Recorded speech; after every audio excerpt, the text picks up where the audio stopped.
So is he marrying me for my passport? And how can I know for sure? I can't believe you figured me out so fast. That's what it was all about? Yeah. I should have known all those trips to the post office. I mean, no. Okay, let's get into it. Assalamu alaikum and welcome to the Muslim Marriage Podcast, where we show you how to find and build a healthy marriage as a Muslim. I'm Zahra Hassan. And I'm AJ, and we've been married for 3.5 years. And if you like our videos, please comment and subscribe. Ask your questions below, and you may feature in one of our videos. And as a thank you, I've created a free compatibility guide to help you during your search for a spouse. Click on the link in the description to get your copy. So that brings us to this week's episode, which is entitled, Is He Marrying Me for My Passport? And we're going to go through signs that they are being sincere and signs that they might be marrying you for your passport. Yes, indeed. Yeah, makes sense. Mm-hmm. So we're going to refer back to the Muslim marriage subreddit, and there is a sister. She is asking, okay, so I met this guy on Musmatch who is 32 and I am 25. Age isn't an issue, and we have been talking for about 2 months now. My only concern is that he, however, is financially not as stable as he would like to be. He was supposed to start his own clothing business prior to COVID, but as COVID hit, everything went downhill. This information is important because to me, this guy seems like a decent, good guy with good akhlaq so far. I have met him only once and have had multiple phone conversations. Just to set the scene, for me, I mostly get a platonic vibe from my side, which mostly consists of me being comfortable around him, which allows me to talk to him about anything and everything. I honestly do get a genuine vibe from him, and I know this might sound biased because it's a quote-unquote relationship, but to be honest, I don't think I have developed as many feelings towards him as I would like to, which is a good thing. Technically, we are getting to know each other, and it will help me make a rational decision as I am going through this. However, recently I just read this post about a girl who was ranting about guys she met on a Muslim match. And a couple of things did hit me hard. Now, I am a Canadian citizen, and he is from a different country. And on this guy's Muslim match, it was mentioned that he wanted to move abroad mostly to raise his future family, which is fine. One of the things written in the rant was about if a guy is from such and such country and you are, from somewhere in the West, he might just be after you for the passport. And reading that really sunk my stomach because I started to question everything. Like, if he is being nice, then is he just after the passport? And just to mention, I personally haven't picked up on any red flags, but at the same time, I don't really know what to actually pick up on because I haven't been in a relationship before. So what I need help in now is to know whether or not he is after my passport and what kind of red flags should I be looking out for. Please help a sister out. I'm really confused and paranoid at this point. Okay. Yeah. So what are your thoughts? I'm ready to help a sister out. Okay. Go ahead. All right. So you should immediately drop that guy. How come? Just because it's like, if you're worried, then make it so that you don't have to worry. Oh, you're saying if there are doubts, regardless if there were any cause for concern from his end. Yeah, if there are any doubts and you don't think, like, even if they're not valid doubts, yeah, why stress about it? So it's ruthless. Yeah. It's a little bit ruthless. Yeah, that's I like it. Life. Yeah, If you're going to be doubting about it now, you're probably going to be doubting about it in the future anyways. That's part of the issue here. Mm-hmm. Okay. So let's break it down a little bit, right?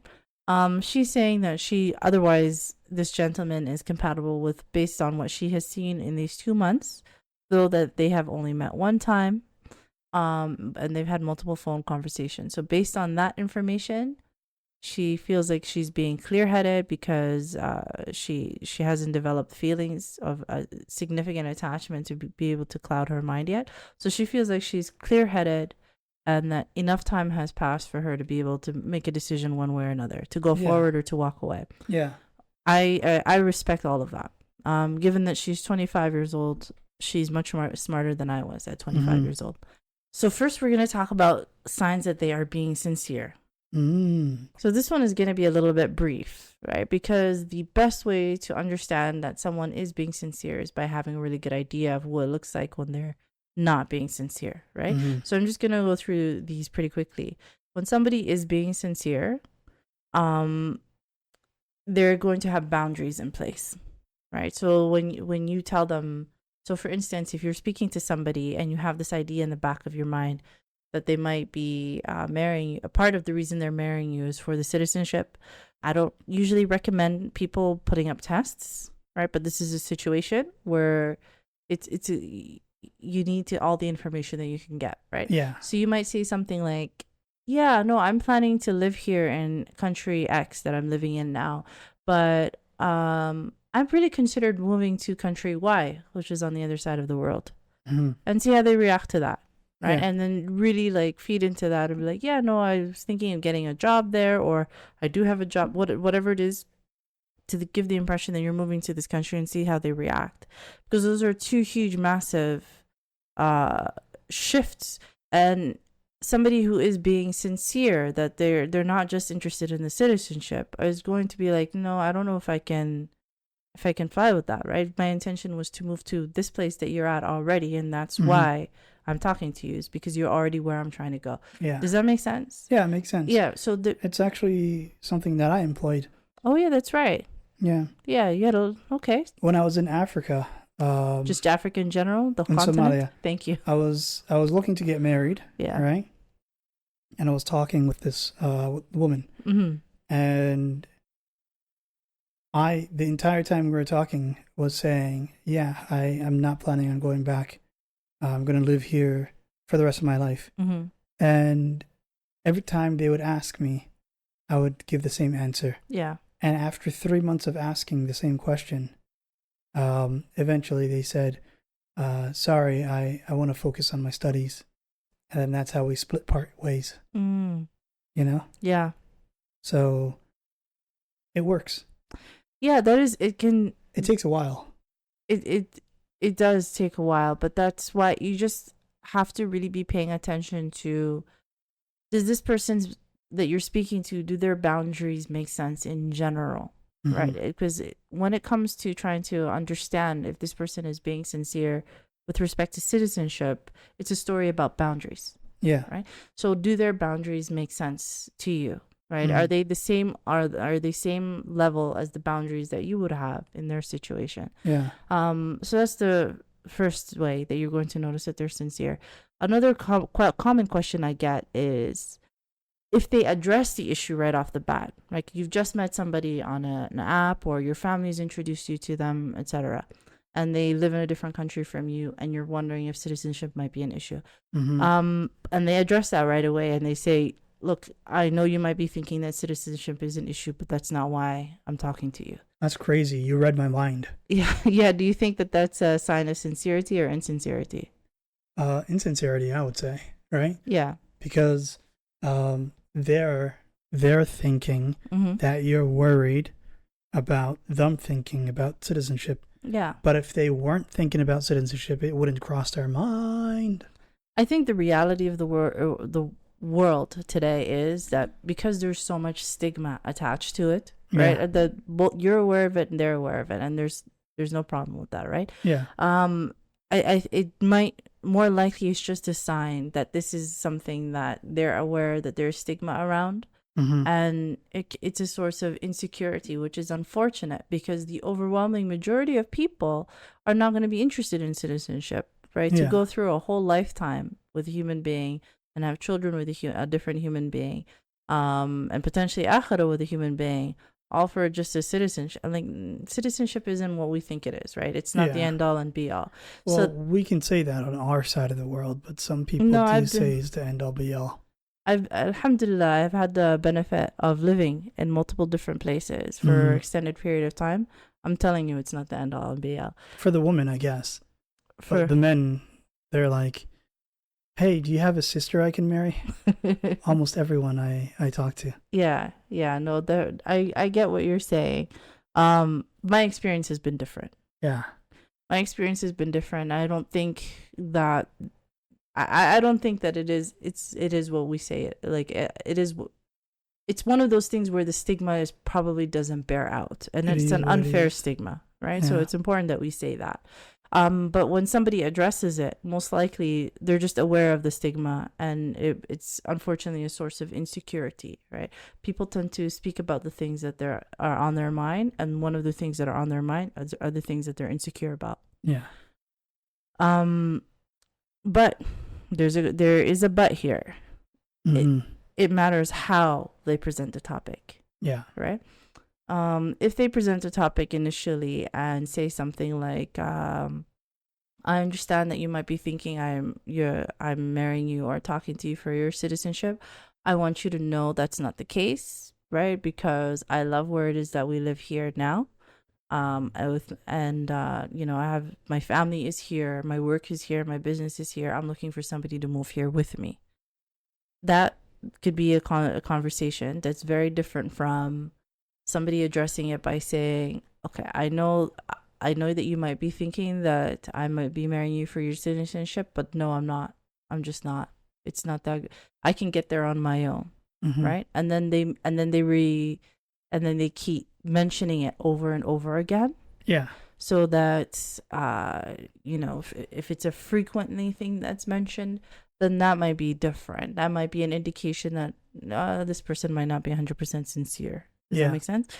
But the two conversations are different. So how it's mentioned, right, matters. But most likely, more often than not, especially if it's mentioned right at the beginning, it's probably an indication that there's an insecurity there rather than for more the than second anything else. example. Yeah. I can tie it back to the car dealership.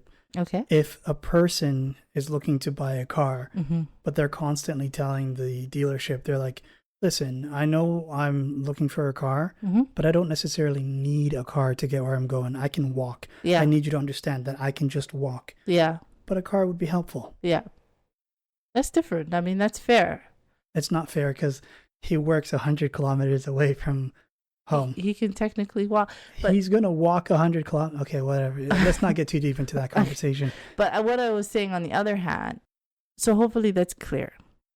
Right? So the most important sign that somebody is being sincere when they're marrying you in general, but particularly here with respect to citizenship, is do their boundaries make sense? And if they do bring up the topic, do they bring it up in a way that that suggests that this is not a must situation for them, and is it only at the beginning versus frequently? Yeah. Right. So it's a little bit more abstract. Now let's talk a little bit about signs that they're marrying you for your passport. Signs that they're marrying you for your passport. So this is an example. So when I have clients and I have this program called the Single to Wifey Premium Package. And in this package, one of the things that we talk about are the 7 different archetypes of individuals that you want to avoid, right? And how they're present. One of the 7 archetypes is individuals who are looking for tangible gains, right? And those tangible gains, like things that are like you can touch, like real things that you can use in this world. There's generally 2. One is citizenship. The other one is financial gain. Yeah. And even with financial gains, there's direct financial gains versus indirect financial gain. Direct financial gain, people who are looking for that are looking for you to give them money directly. Just hand me some money. So scamming, right? Scamming is a thing. And indirect financial gains are the ones who are looking for you to support them financially, right? So that's just a quick background. So underneath that archetype of people who are looking for tangible gain, specifically citizenship. So this is an individual who, when they have met you and are speaking to you, has an agenda, right? They already have their own agenda separate from what it is that they're telling you. And every single person who has an agenda, when they approach you, is going to love bomb you. Yeah. Do you remember love bombing? No. Is it a new term? Oh, yeah. No, I remember the word love bombing. Yeah. I thought you were asking, do you remember ever love bombing anyone? Oh, no. No, I'm asking, like, do you remember what it generally means in case somebody doesn't know? Yeah. To love bomb someone is to shower them with praises and feelings of admiration and acceptance Yeah. in hopes that they'll be able to ingratiate them into their inner circle of trust. Absolutely. Actually, that's a beautiful definition, right? Love bombing generally is when somebody is trying to speed run attachment. Yeah. Yeah, for whatever reason. Like because they have a specific goal that they want to accomplish, and the way that they're going to accomplish that goal is by getting you to consent to it because you are now attached to them. That's what that is. So the quality of the love bombing will be different based on the person's intention, based on their agenda. When it comes to somebody who is looking for citizenship, the way that they will love bomb you will be heavy on the future faking. Future faking, because what they're trying to do is they're trying to paint a picture for you that, hey, I'm sincere. I want you, and I want this future with you. They want you to invest in this future. Yeah. Like emotionally invest in this idea of this future, because in order for them to accomplish what it is that they need, they're going to need a lot of input from you. Yeah. Right? Like in order to complete citizenship papers for most people, in most countries, that requires money. Yeah, you're going to have to pay a lot of money for it. That require a lot of sometimes travel back and forth. It's going to require a lot of paperwork. Sometimes a lawyer is involved. You're going to have to do a lot to get this person here. And in order for you're going to have to be very motivated in getting them where you are. Yeah. So to inspire that motivation, what they're going to use is that they're going to make you invest in an idea of what life can look like when they're physically with you, so that you will push for that. Does that make sense? If you've ever seen it's weird how often we're referring to the show these days, given I haven't seen it in such a long time. But do you remember 90 Day Fiancé? No. Okay, so that show 90 Day Fiancé. I remember the show, but I don't remember any of the episodes or anything like that. Okay, that's probably a good thing. No offense to the people who make the show, but it's the most reality show, right? The premise, we spoke about it last time, is you have American citizens who are speaking to people overseas, right, in other countries, non-American countries, decide to get married, and they become engaged. And in order to get married in the United States, they have to file for a specific visa that says that you have 90 days in order to get married before this other person has to leave the country, right? Yeah. So that's why it's called the 90 Day Fiancé. Yeah. So that show is very interesting, particularly with this whole idea of citizenship, because there are multiple people who are clearly looking for citizenship from all different countries across the globe.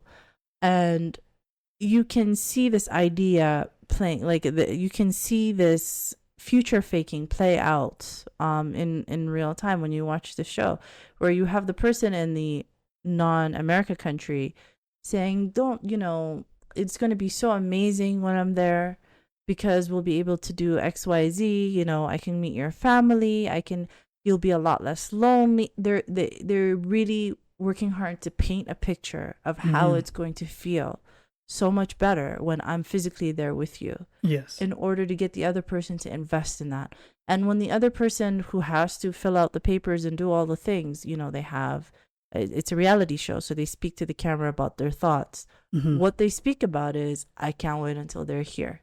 I can't wait until they're here. Yeah, they just talk about what it's going to feel like because that's why they're doing what they're doing. Yeah. So there's so many different ways to love bomb.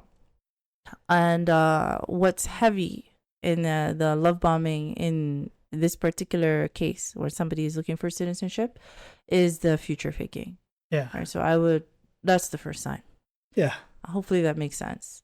The second sign we alluded to before, right? That if somebody is being sincere, I like the sound effects. That's great. If somebody is being sincere, that they would have boundaries in place. Therefore, if somebody is being insincere, one of the ways that you'll know they're being insincere is because they don't have any boundaries in place. So this is going to be an interesting combination, because usually when you are dealing with other archetypes of people, right? This by the way, it's important to say everything we're saying applies to both men and women. Yeah. This specific example happens to be a sister talking about a brother. Yeah. But 100%, if you're a brother, just reverse the genders. All of it is applicable, right? Yeah. But one of the archetypes is manipulator, right? Mm-hmm. Whether man or woman. One of the people that you want to avoid is somebody who is a manipulator because they have a personality disorder, etc. A personality disorder that is manipulative, right? Not all personality disorders are manipulative, but the hallmark of that love bombing, like the hallmark of people who have these personality disorders, is that they don't respect your boundaries. Mm-hmm. They have boundaries. They have boundaries. They have boundaries, and they're very clear about their boundaries because they're trying to mold you into being somebody they can control. Yeah. But they don't want you to have any boundaries. Mm-hmm. So that's why that's how you'll know that this type is a little bit different, because in this type, they will also be love bombing you. However, not only do they respect your boundaries, they also erase any boundaries that they might have, because they don't want there to be any obstacles between them and their goal, achieving their goal. Yeah. So when you say things like, I don't know if I'm going to live here, I might move to the other side of the world, country, they'll say, yeah, that's fine, no problem at all, because a citizen, they can still, you're still a citizen, right? Yeah. All they care about at that point is marrying you. Yeah. Once they've married you, then they start trying to convince you to move back. Yeah, of course, right? Like there's a lot of different things become easier. You can have different types of bound. For example, you can say one day, I really want children. I've always wanted to be a mother. Or I've always wanted to be a father. And they'll say, yeah. That's exactly what I want. And then a month later, you'll be like, I really thought about it. The world is a very difficult place. Money is very hard. I really don't want children. They'd be like, you know what? You're right. You make a good point. Yeah. And then so just flip flop right back to whatever it is you want is king. Do you remember in The Office, the show The Office? Yeah. Have you ever seen the episode where Andy, one of the workers, is trying to ingratiate himself to Michael Scott? Mm. All right. I'm so sorry. Just skip this part if you don't like the show. But this is the episode where Dwight was fired and is working at Staples for a little bit.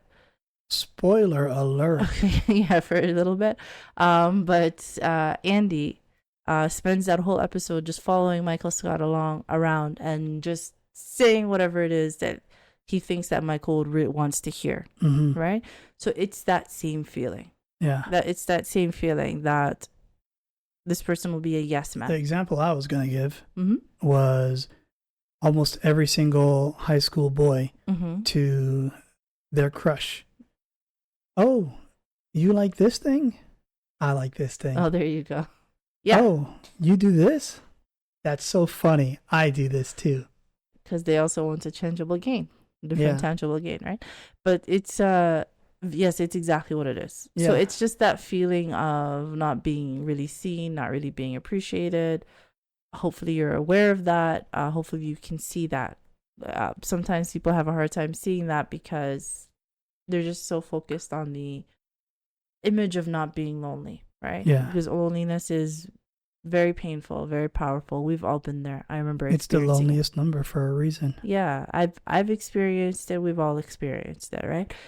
So just to get away from the loneliness, they might ignore the idea, this feeling of, hey, this person might just be telling you what you want to hear, right?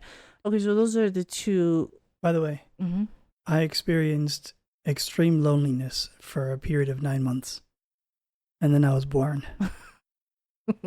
You remember it? I was the only person in that cavern. Ironically, you've never been more connected to a human being. True. Yeah. True. You were never actually alone.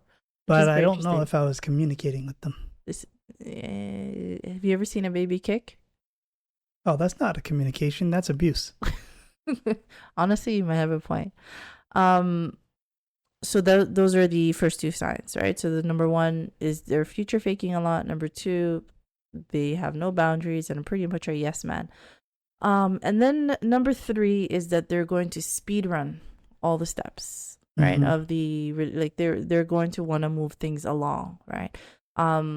So again, this is part of love bombing, where love bombing, what it does is it encourages fast attachment.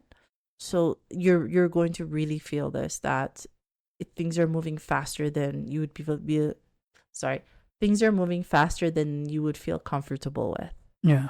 In Islam, it's important that the families meet each other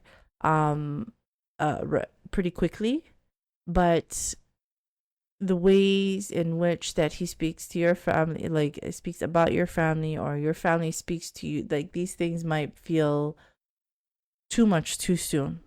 Right? Like you might meet each other, but he might want you to start talking to his sisters and his mother, right? Or like develop a closer relationship than is necessary. Like things might be speed run. Does that make sense? And again, this feeds into the future faking. There might be one of the things that people tend to do, right? It's not always the best, is that they come up with nicknames. So people who are looking for citizenships, in order to encourage the speed of attachment, they really like nicknames. Honey, sweetie pie, whatever it is that people say to each other. Sometimes they'll say, hello, my darling. Hello, my darling. Okay. Sometimes they'll say, hello, my baby. It's better they don't say that. Sometimes they'll say, hello, my ragtime gal. That's, that wouldn't be so bad. As long as there's a gift, then I understood the context. But yeah, so like the pet names. Yeah. Pet names might specifically frog names. Absolutely. I just saw what you did there. That was really good. But pet names in general might be something that they use. They don't really use gifts as much, simply because of the distance and sometimes money that's involved. But what's important is that you're going to feel like things are moving faster than you're comfortable with. Yeah. Usually somebody who is sincere and genuine moves as a woman, especially as a woman. The general protocol is that men will ask for the next stage in the relationship. Yeah. But the woman is the one with the foot on the gas of deciding how quickly that happens. Foot on the brakes. Yeah. Sorry, foot on the brakes. Yeah. Of deciding how quick. See, you can tell if she had the foot on the gas, she'd be like, "Let's go, we're going all the way now." Just so you know, it's obvious. I don't drive, so there's all the same for me. But it's the woman who decides how quickly you get to the next stage. So these are the people who are looking for citizenship, they don't respect that. Yeah. Right. They're really pushing for things to move very, very quickly. Yeah. So hopefully that was clear for this young sister who's asking what are the signs. All right. What's important to start with is the signs of if they're not being sincere, and compare that to if they are being sincere. Yeah.